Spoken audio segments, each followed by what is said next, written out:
Assalamualaikum warahmatullahi wabarakatuh. Alhamdulillahirabbil alamin. Allahumma sholli ala sayyidina Muhammad wa ala ali sayyidina Muhammad. Sahabatku rahimakumullah, ada sebuah kisah yang menarik dalam perjalanan Rasulullah sallallahu alaihi wasallam.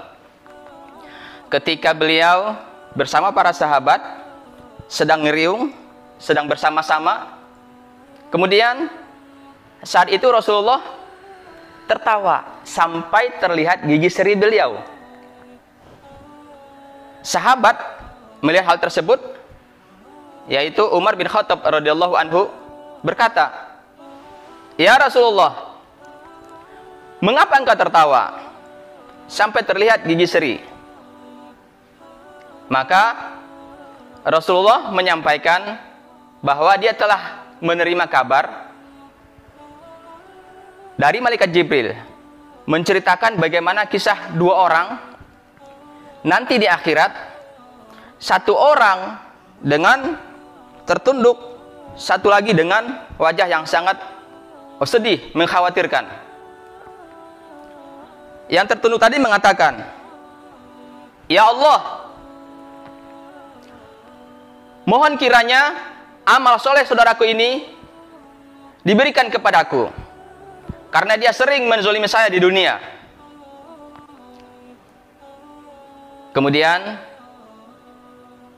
pemirsa, ketika itu saat yang mencekam. Di akhirat dalam keadaan sangat mencekam. Setiap orang berharap seluruh amal jahatnya, dosa-dosanya dipikulkan kepada orang lain. Sementara kebaikan orang kalau bisa pindah ke kita. Nah, saat itu Rasulullah meneteskan air mata. Beliau sedih membayangkan betapa beratnya kehidupan di akhirat. Maka ketika itu Allah Subhanahu wa taala menyampaikan, "Bagaimana mungkin aku mengambil amal soleh dari orang ini sementara dia tidak punya kebaikan apa-apa?" Kemudian orang yang mengadu menyampaikan, "Kalau begitu ya Allah, aku bermohon, dosa-dosaku dia yang memikulnya." Pemirsa rahimakumullah, dalam keadaan seperti itu,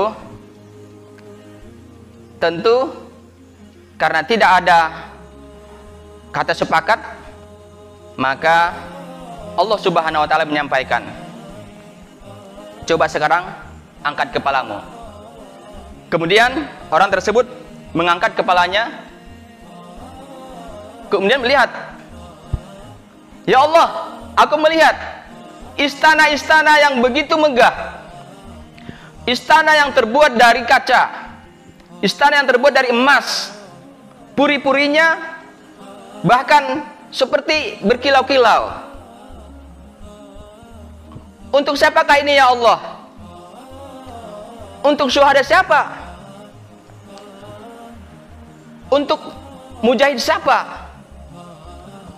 Untuk siddiq siapa?" Maka ketika itu Allah menyampaikan, siapapun bisa untuk memilikinya. Bagaimana caranya ya Allah? Engkau mau memaafkan saudaramu. Kalau itu yang kamu lakukan, maka istana itu untukmu. Hadirin rahimakumullah, kalau begitu aku memaafkan beliau, aku memaafkan saudaraku.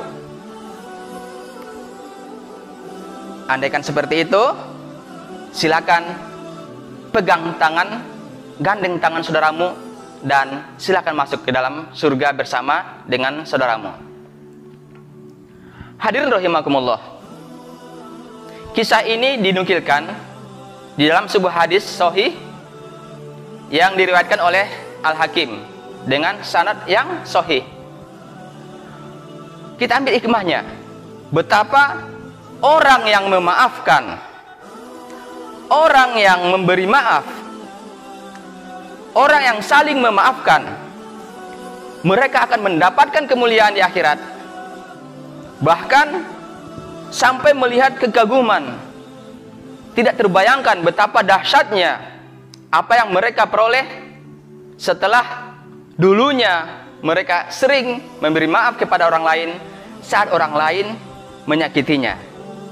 Mari berlapang dada, jadikan bulan ini sebagai bulan untuk saling memaafkan, saling berlapang dada, saling bersaudara dengan siapapun, bahkan termasuk dengan non-muslim sekalipun. Kita tetap bersaudara, kita jalin kebaikan kita jalin hal yang baik dengan mereka. Insya Allah kebaikan itu akan jatuh kepada kita. Demikian, semoga ada manfaatnya. Fastabiqul khairat. Assalamualaikum warahmatullahi wabarakatuh.